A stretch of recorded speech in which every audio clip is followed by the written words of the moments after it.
How many of you know what a saguaro cactus is? Okay. It's this big, tall guy that you can't see all that great on this slide, but you see those all over the place in the desert Southwest. I want to start talking about let's try that, Hillary, and see. Is that better a little bit? Okay, great. Thank you. Leave it off. Yeah. So the topic for today, a couple weeks ago, Reverend Cynthia said we had a speaker for today, but they had to cancel. Would you fill in? And before I even thought about it, darn it, and the good news was I heard myself say, yes, I'd be happy to, and I think I'll talk about the divine blessings in nature. And so that's the focus of today's talk. I want to start off with a story. I feel like nature gives us so many teachings and so many divine spiritual blessings. And I want to start off with the story of the saguaro cactus. It looks so sturdy and strong and resilient, right? I mean, it can survive in the harsh desert climate. But I don't know if you knew, I didn't always know, that when the saguaro cactus is very small, it's incredibly vulnerable. And it probably wouldn't survive if it weren't for the sheltering of the arms of 3 desert trees. The Palo Verde tree, the mesquite tree, and the ironwood tree. Their branches surround the tiny little saguaro cactus until it's strong enough to survive. And when it is, those branches just sort of part the waves, and that saguaro cactus grows up through them. Okay, is there any?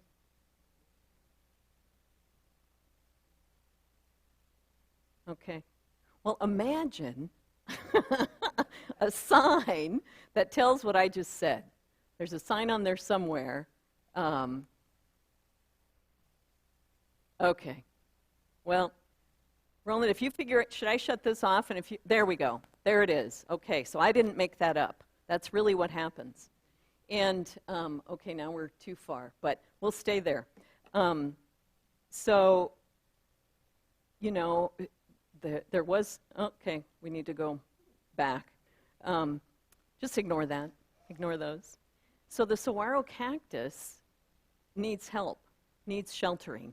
And I had a picture up there that got deleted earlier this morning that showed that very thing, the saguaro growing up through the branches of those 3 trees. And the teaching for me in that story with the saguaro cactus is that we all need sheltering. And so may we be the shelter. May we be those loving arms that shelter the vulnerable, wobbly part of ourselves until we feel strong enough to go forward. May we be the shelter for each other when we feel vulnerable and wobbly until we feel strong enough to go forward. And may we also be the shelter for nature when it is vulnerable and needs protecting as well. For me, that was one of the teachings about divinity in nature and a great spiritual lesson for us as humans. There are many spiritual teachings about nature, of course, in the Bible. Jesus used nature parables often to teach lessons to us because he wanted us to get the teachings in our hearts and in our beings. He wanted us to get those teachings beyond our intellect, beyond our cognitive knowing. And so he would often use nature parables like the mustard seed and the grain of wheat and so many others. There are mystical writers that taught us about spiritual teachings in nature, like Rumi and Hafiz. St. Francis and St. Clare of Assisi, in the Catholic tradition, they experienced the power of nature by being in it. They came into communion or relationship with nature and its divinity, its divine blessings, by being in it, not really by intellectual study of it. There are also those who study nature and experience the divinity in it, like John Muir, Walt Whitman, who wrote a lot about the blessings and gifts of nature, and even the Buddha achieved enlightenment under the Bodhi tree. Indigenous people saw that we were just part of the vast creation energy, not superior to it, a part of it. And I love this. There is a Native American tradition story that says that a human being could not really reach maturity unless she made room in herself for the vast immensity of the universe. Author Judy Canado tells us that our closeness to nature can be a doorway for us to open to that immensity in nature. The daily word in August, on August 9th, was resilience. And it spoke about the beauty of the willow tree, how the willow tree is flexible and also strong in the midst of challenge. And it went on to say how we can be like the willow tree. We can be flexible and strong in the midst of challenge. We faced a few challenges here today getting this service going because there were a lot of unexpected things happening. And we've sort of been like a bit like willow trees, I think. And I think that's a good spiritual teaching as well. There are physical health benefits to being in nature, as well as spiritual benefits, spiritual health benefits. There are studies that say that the stress level goes down when we're in nature, that our anxiety levels go down when we're in nature, and that the stress hormone cortisol decreases when we're in nature, and that our energy levels go up, and that our immune system is boosted when we spend time in nature. So as if spiritual teachings and blessings aren't enough, there are so many physical health blessings as well. And when we're in nature, the studies say we have less negative self-talk. I don't know about any of you, but occasionally, and maybe more than occasionally, there can be some negative self-talk happening in here. Does anybody else experience that from time to time? When we're in nature, we tend to have less negative self-talk and less rumination. And so that's another good reason to be in nature. You know, our third unity principle is about the law of mind action and how the power of we have power in our thoughts.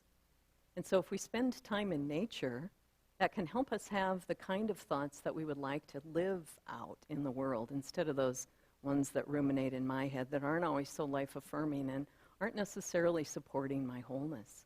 Another good reason to be in nature. So we receive teachings from nature. I think there's more, though. We can also have a unitive experience with nature, where we're not so separate, where we feel ourselves being one with all. I don't know if you've had those experiences, but I bet you have if you think about it.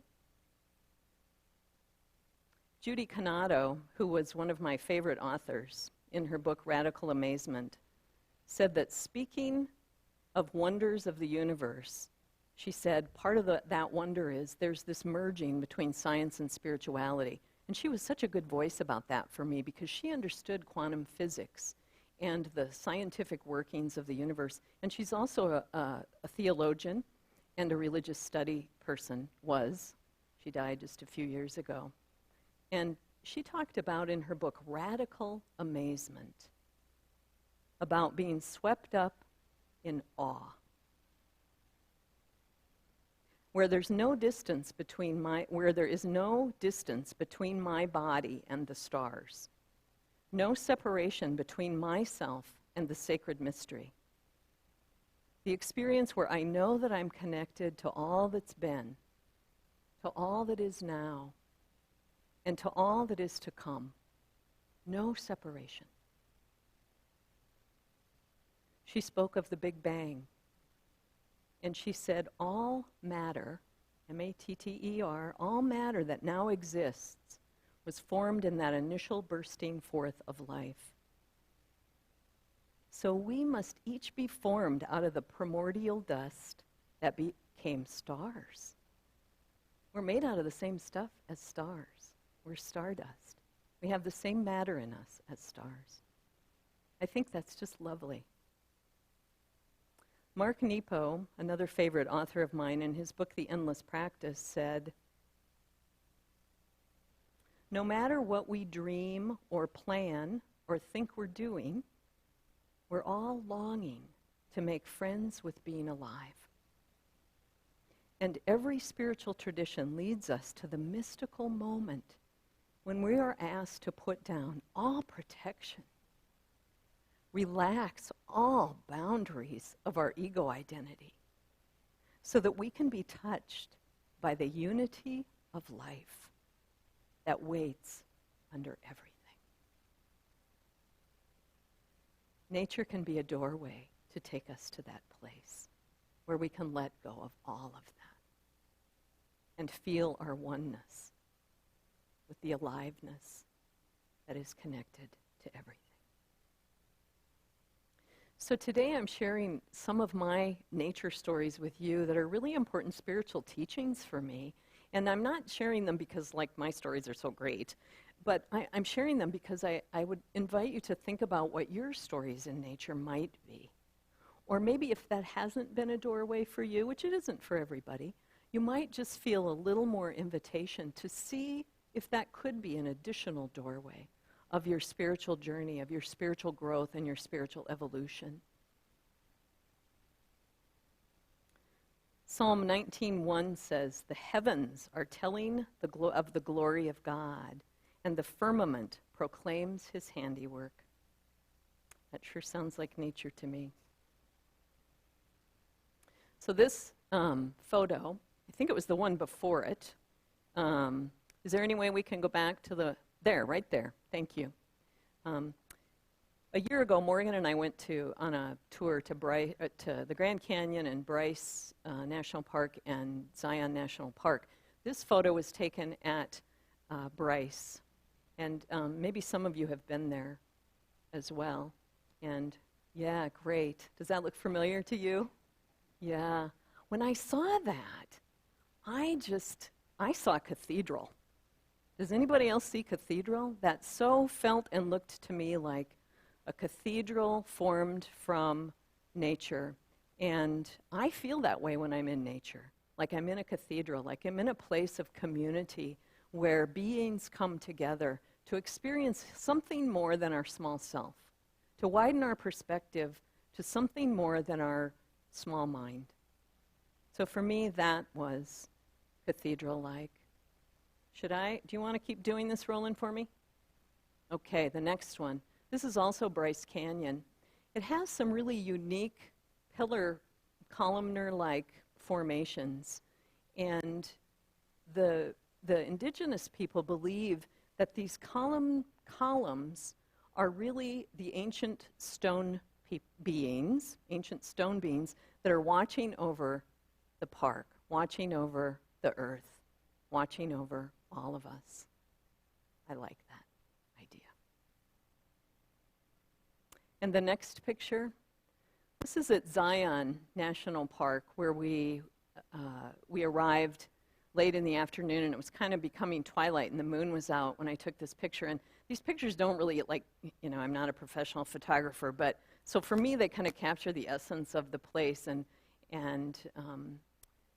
So Zion, if you've been there, and some of you have, is an expansive, majestic place. It was actually my favorite place of the ones that we visited. And I have a couple of favorite stories from there. The first story is about this 22-year-old shuttle bus driver, Jesse, who took us one morning, 2 shuttle cars packed with people. It was a really chilly morning. They gave us wool blankets to put over our laps and all that. And he took us on this shuttle bus on the paved road all the way as far up in Zion as you could go, all as far as there was a paving to travel on. And it was beautiful, and we saw incredible things. And on the way, he would tell us important things about the park. He would tell us, like, when was it made a national park, and what was the process to get it there, how many hiking trails were there, the names of some of the important rock formations that everybody can name, except I can't really name them now. But anyway, and so, it was a great experience taking this shuttle bus ride.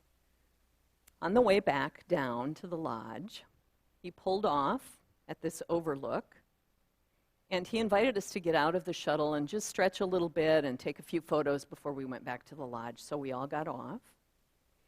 And So we did our thing, and just as we're getting ready to board the shuttle again, he said, I just want to tell you a little story about myself. He said, I've always loved Zion National Park. I have always loved it.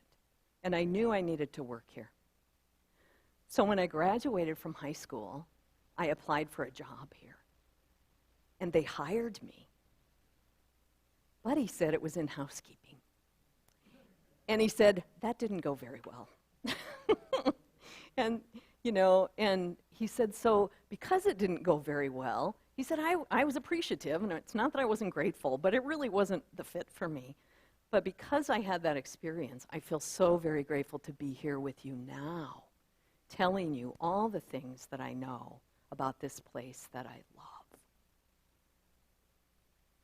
But, he said, as much as I know about Zion National Park, I still don't understand it.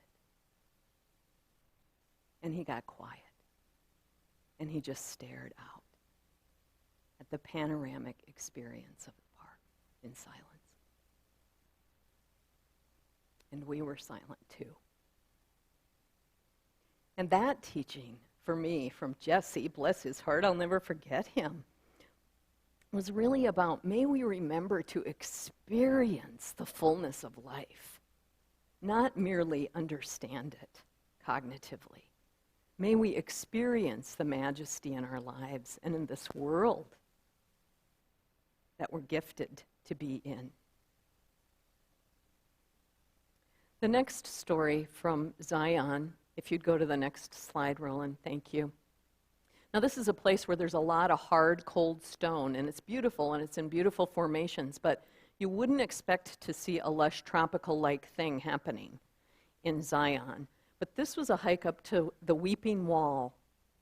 And here's the story of the Weeping Wall.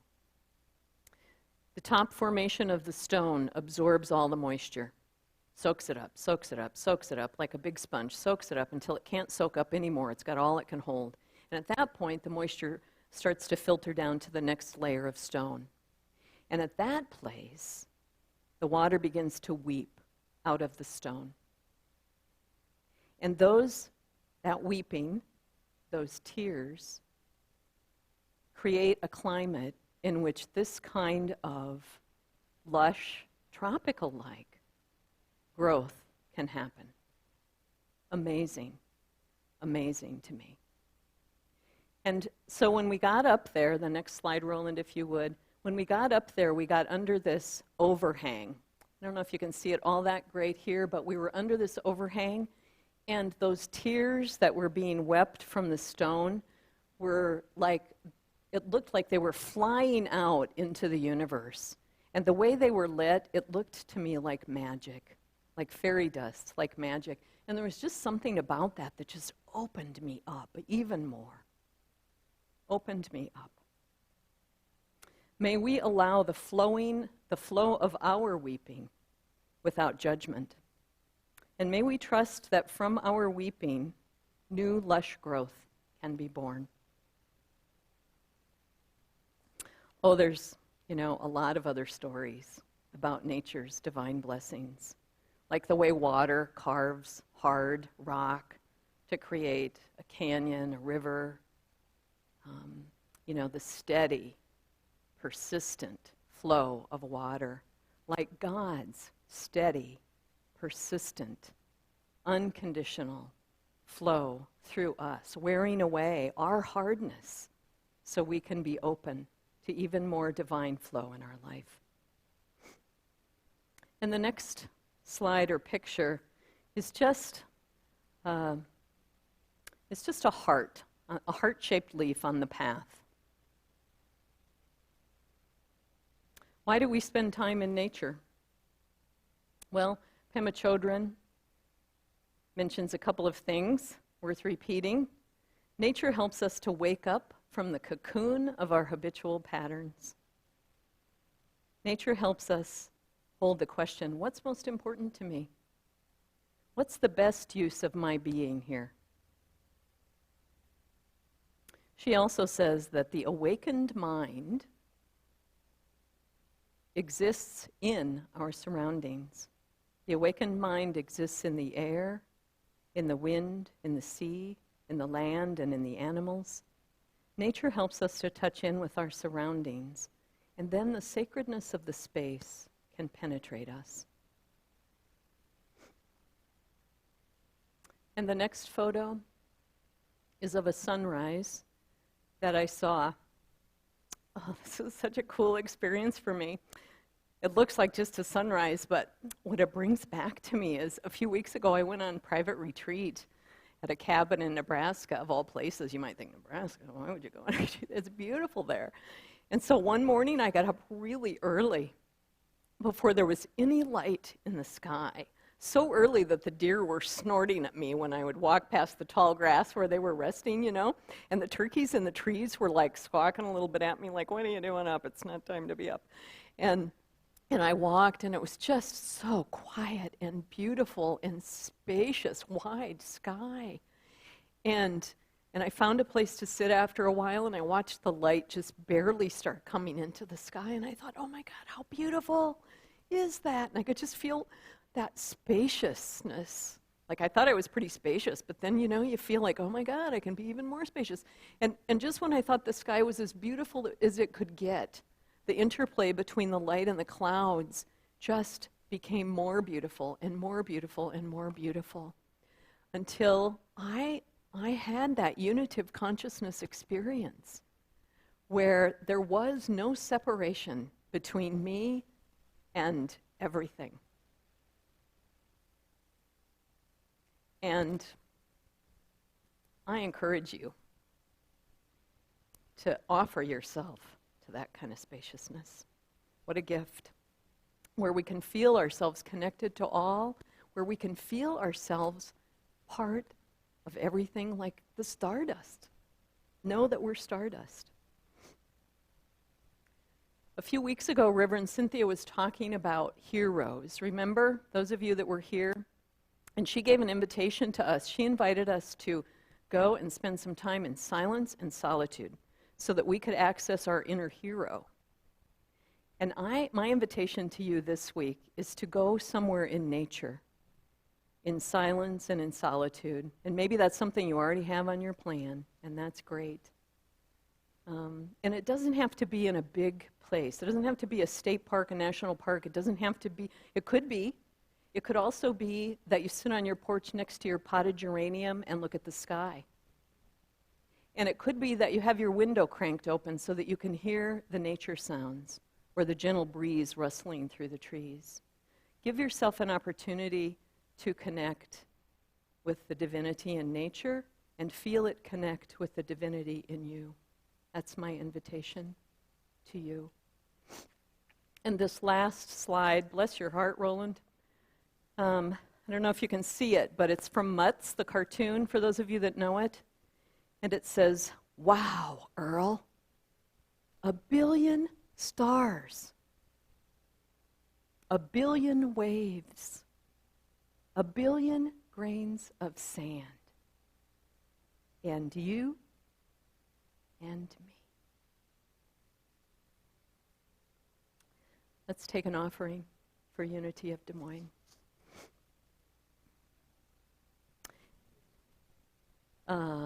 Doesn't matter. Yeah, it doesn't matter. We could turn the lights on, I guess. So as the ushers come forward,